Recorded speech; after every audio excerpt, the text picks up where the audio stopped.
教育，台湾的教育哦，跟产业界脱节太多，脱节太多了哦。那像我们大荣为什么会做不一样？因为我们本身我们是在制造业10年，我们现在台湾的工厂虽然没有，但我们在越南、在中国大陆、在印尼、马来西亚都有我们的工厂，有做钢铁、有做木材、有做皮革的，所以我们知道这个。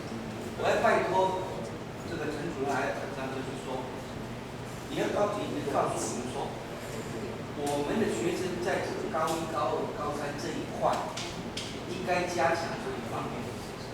因为现在我们的教育主管他也不知道。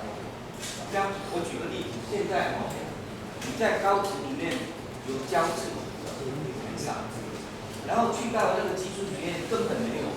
大公司啊，你图都袂晓看，你免咱去现场咧去搞。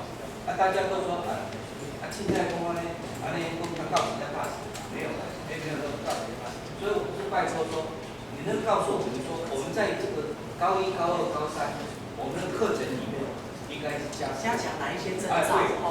加强哪一些科技？我举个例子，我们最近那个中钢那里有一个工业安全的这个训练中心，我们也是派学生去要去训练这个工业安全以及救难这方面。那其他，比如说不晓得像那个什么，像我们现在你那个非破坏检验的设备那些我以前在钢铁厂是有见过的。那有时候就是说有学生你过去了解一下这个是什么东西，因为他们根本没有听说过，也没有看过。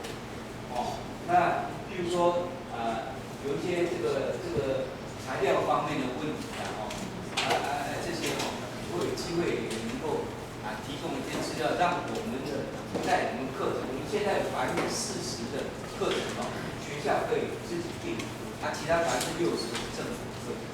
那现在跟那个产业界脱节太多，所以很多学生念完书出来找不到工作，厂商也请不到人，因为都脱节了。